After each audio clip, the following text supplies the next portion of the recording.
भारत के political map से गायब होने की कगार पर खड़ी कांग्रेस आज ऐसा कोई मौका नहीं छोड़ रही जिससे वो बीजेपी को बदनाम ना कर सके। कांग्रेस जो हर बार फैक्ट्स और फिगर्स को मैनिपुलेट करके लोगों को गुमराह करने की कोशिश करती है, अब डिजिटल बैंकिंग फ्रॉड्स को लेकर भी बेबुनियाद दावे कर रही है। आप पहले इस वीडियो को देखिए। देश में लगातार डिजिटल बैंकिंग भुगतान में धोखाधड़ी के मामले बढ़ते जा रहे हैं। मोदी सरकार के पिछले 11 सालों में 1,25,828 धोखाधड़ी के मामले दर्ज हुए हैं, जिसमें कुल 6,36,992 करोड़ रुपए की धोखाधड़ी हुई है। आपने देखा, कांग्रेस ने दावा किया है कि पिछले 11 सालों में डिजिटल बैंकिंग फ्रॉड्स की वजह से 6.36 लाख करोड़ रुपए का नुकसान हुआ है और सरकार ने कुछ नहीं किया। लेकिन क्या यह दावा आरबीआई और मिनिस्ट्री ऑफ होम अफेयर्स के डेटा से मेल खाता है? आइए जानते हैं। एनसीआरपी यानी national cyber crime reporting portal के आंकड़ों के अनुसार इसके लॉन्च से अब तक भारत में साइबर फ्रॉड्स की वजह से कुल 36,448 करोड़ रुपए का नुकसान हुआ है। इस ट्रेंड के हिसाब से पिछले 11 सालों में कुल नुकसान लगभग 60,000 करोड़ रुपए रहा होगा, जो कांग्रेस के दावे का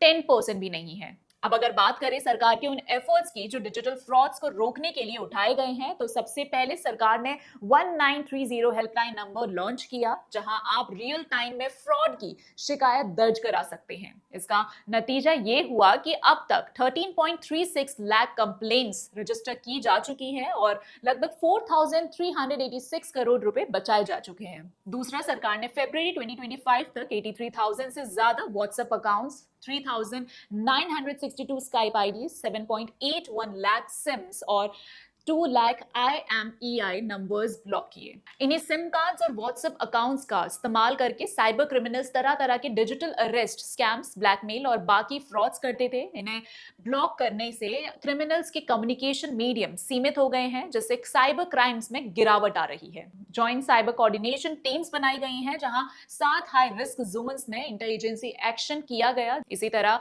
सस्पेक्ट रजिस्ट्री लॉन्च की गई, जिसमें 8 लाख से ज्यादा रिकॉर्ड्स हैं और 20 लाख म्यूल अकाउंट्स ब्लॉक किए गए।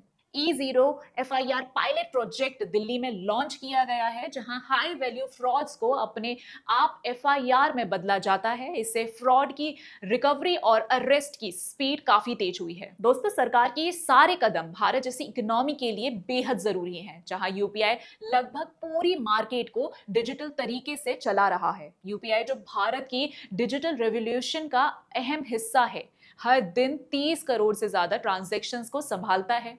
साल 2024 तक यूपीआई ट्रांजैक्शन की संख्या 18,000 करोड़ से भी ऊपर पहुंच गई और इन ट्रांजैक्शंस का कुल अमाउंट 23 लाख करोड़ रुपए से भी ज्यादा रहा। सरकार ने डिजिटल सिक्योरिटी को और मजबूत बनाने के लिए कई और कदम उठाए हैं, जैसे कि रियल टाइम पे नेम वैलिडेशन, जो फ्रॉड को रोकने में काफी मदद करता है, और digital personal data protection act 2023, जो नागरिकों की प्राइवेसी और डेटा सिक्योरिटी को सुनिश्चित करता है।